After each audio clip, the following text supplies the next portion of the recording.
अस्सलाम वालेकुम एवरीवन, क्या हाल चाल है। उम्मीद है आप सब लोग खैरियत से होंगे। हमने पिछले लेक्चर में पढ़ा था कि ऑब्जेक्ट ओरिएंटेड प्रोग्रामिंग होती क्या है, क्लासेस क्या होते हैं, उनके ऑब्जेक्ट्स क्या होते हैं। आज हम उन्हीं बेसिक कंसेप्ट्स को इन डेव सी प्लस प्लस में प्रैक्टिकल करके देखेंगे। ये हमारे पास यहाँ पे है डेव सी प्लस प्लस का इंटरफेस, और यहाँ पे हम सबसे पहले इंक्लूड कर लेते हैं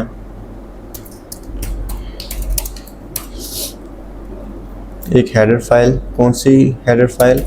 इनपुट आउटपुट स्ट्रीम वाली आईओ स्ट्रीम। फिर इसके बाद हम using namespace STD, using namespace STD and after that int main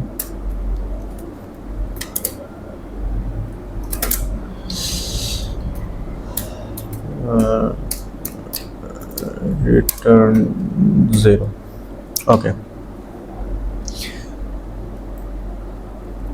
अभी मैं बनाने लगा हूँ क्लास हम क्या करते हैं, मेन के बाहर बनाते हैं, और क्लास को डिक्लेयर करने के लिए हम एक कीवर्ड यूज़ करते हैं क्लास का, और इसके बाद हम इसका नेम राइट करते हैं। नेम हम कोई भी दे सकते हैं इसको, लेकिन जैसे हमने प्रीवियस क्लास में डिस्कस किया था एक रियल वर्ल्ड की एग्जांपल से, ह्यूमन की क्लास, मैं इसको इसके साथ ही कंटिन्यू करूँगा। आप कोई भी नेम दे सकते हैं इसका, it's totally up to you. Okay, फिर इसके बाद हम, जैसे कि हमने पिछली क्लास में भी डिस्कस किया था कि जो क्लासेस होती हैं ये कलेक्शन होती हैं डिफरेंट वेरिएबल्स का और फंक्शंस का। अब हम इसके अंदर एक फंक्शन राइट कर लेते हैं, और फंक्शन या कोई भी वेरिएबल डिक्लेयर करने से पहले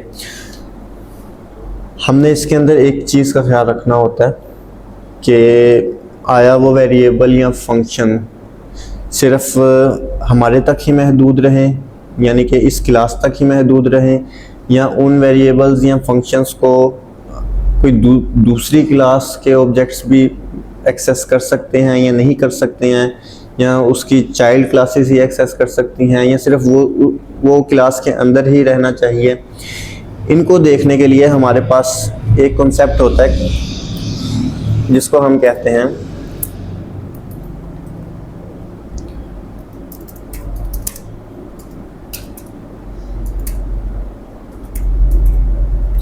एक्सेस स्पेसिफायर्स।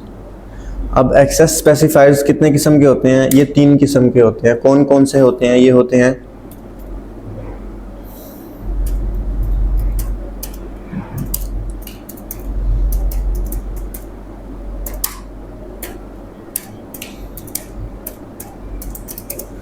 पब्लिक होते हैं, प्रोटेक्टेड होते हैं और प्राइवेट होते हैं।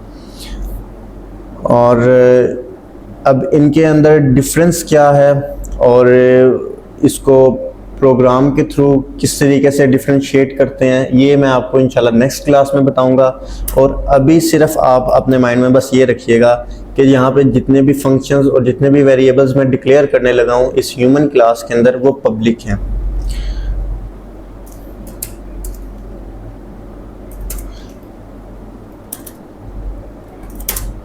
ठीक हो गया। अब यहाँ पे हम एक पहले तो फंक्शन बना लेते हैं, वाइड ह्यूमन का एक्शन, यानी कि फंक्शन प्रोग्रामिंग में ह्यूमन क्या कर सकता है, ह्यूमन अपना इंट्रोडक्शन दे सकता है। तो हम एक इंट्रो की फंक्शन बना लेते हैं, और उस फंक्शन के अंदर हम इसका एक छोटा सा इंट्रो डाल देते हैं, यानी कि Cout my name is Rizwan,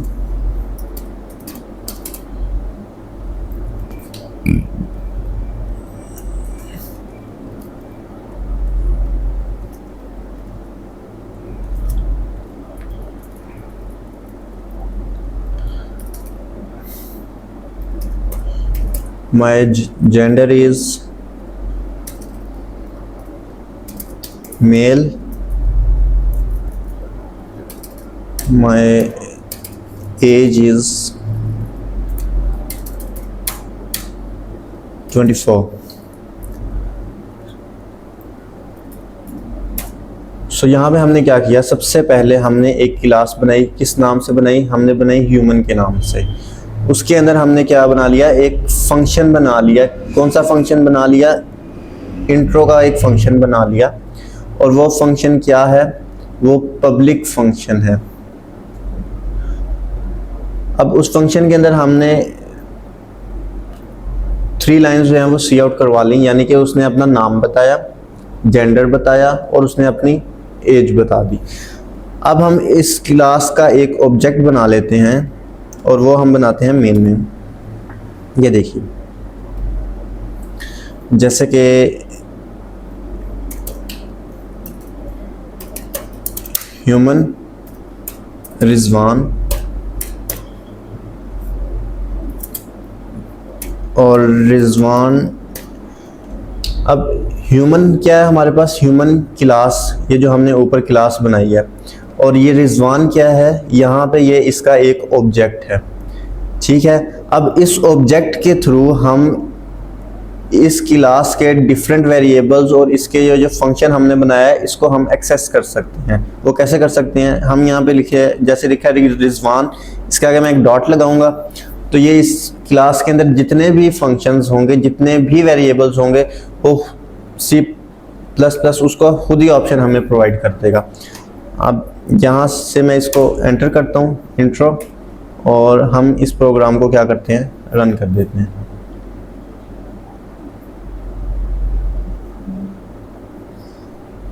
ये थोड़ा सा पेशेंस रखिएगा, मेरा असल में सिस्टम थोड़ा स्लो है।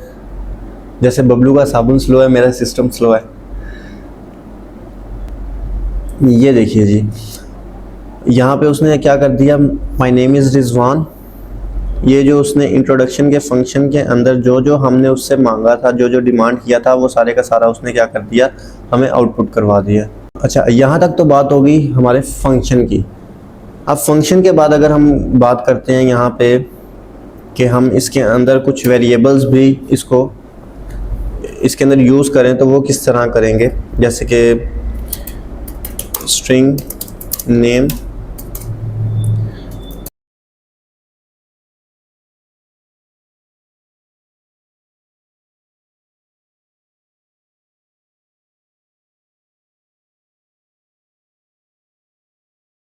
अच्छा, अब मैंने क्या किया, सबसे पहले तो हमने एक फंक्शन बनाया था। वो फंक्शन इंट्रोडक्शन का था, उसके अंदर उसने अपनी 3 चीज़ें बताई, नेम, जेंडर और एज। और वही चीज़ें जो है हमने उसका एक ऑब्जेक्ट बना के रिजवान डॉट इंट्रो के साथ उसको प्रिंट आउट करवा लिया। अब यहाँ पे क्या है, उसके बाद क्या किया है, मैंने यहाँ पे 3 वेरिएबल्स लिए, नेम, जेंडर और एज का, और उन वेरिएबल्स को फंक्शन के अंदर जो है वो कॉल कर लिया। अब यहाँ पे हमने क्या करना है, आगे डिफरेंट ऑब्जेक्ट्स के थ्रू हम उन वेरिएबल्स को वैल्यूज़ असाइन करेंगे और मेन के अंदर ही इस फंक्शन को उन ऑब्जेक्ट्स के थ्रू जब कॉल करेंगे तो उनकी वैल्यूज़ खुद ब खुद ही डिफरेंट आएंगी। वो कैसे आएंगी मैं आपको बताता हूँ। ये देखिए, अब जैसे ही रिजवान के बाद डॉट लगाऊंगा तो ये देखिए यहाँ पे जितने भी इसके वेरिएबल्स थे और जो फंक्शन था उसके अंदर, वो खुद ब खुद ही उसने लिस्ट जो है वो शो करवा दिया हमें। ठीक हो गया। सो हम इसके अंदर क्या करेंगे, सबसे पहले उसका जो नेम है उसको क्लिक करेंगे और नेम के अंदर हम उसको वैल्यू दे देंगे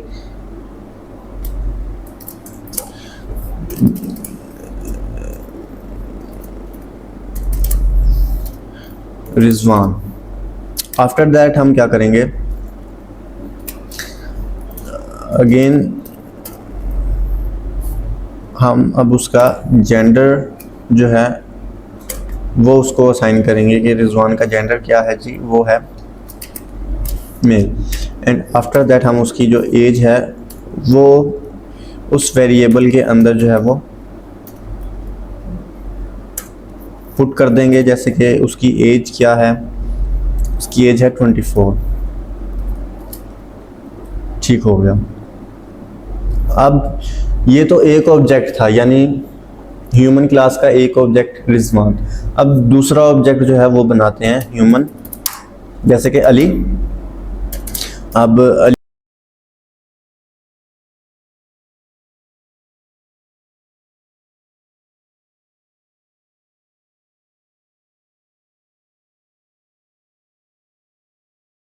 पास तीसरा ऑब्जेक्ट आएगा ह्यूमन का।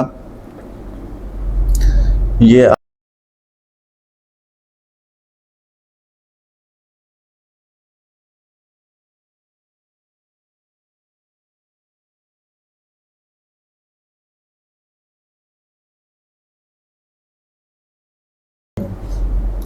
अच्छा, अब मैंने यहाँ पे क्या किया, मैं दोबारा रिपीट कर देता हूँ, जिनको समझ नहीं आई मैं बार बार रिपीट कर देता हूँ कि इस क्लास के अंदर हमने यहाँ पे वेरिएबल्स डिक्लेयर किए 3।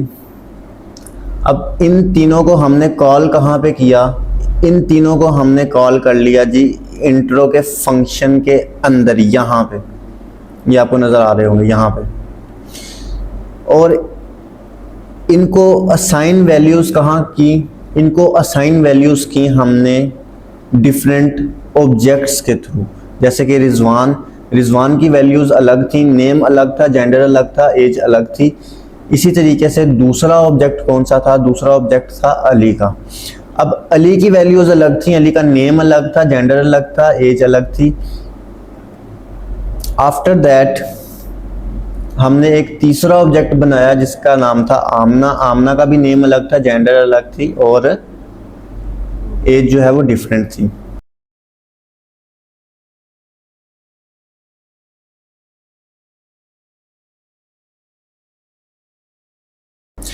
अब मैंने क्या किया, अब मैंने जो इंट्रोडक्शन का फंक्शन था वो तीनों ऑब्जेक्ट्स के प्रोस्पेक्टिव से कॉल किया। अब देखिएगा कि ये रिजवान की जो तीनों वैल्यूज़ थी पहले वो प्रिंट आउट होंगी, फिर अली की प्रिंट आउट होगी और फिर आमना की प्रिंट आउट होगी। और इनको थोड़ा डिफ्रेंशिएट करने के लिए मैं यहाँ पे एक दफ़ा सी आउट,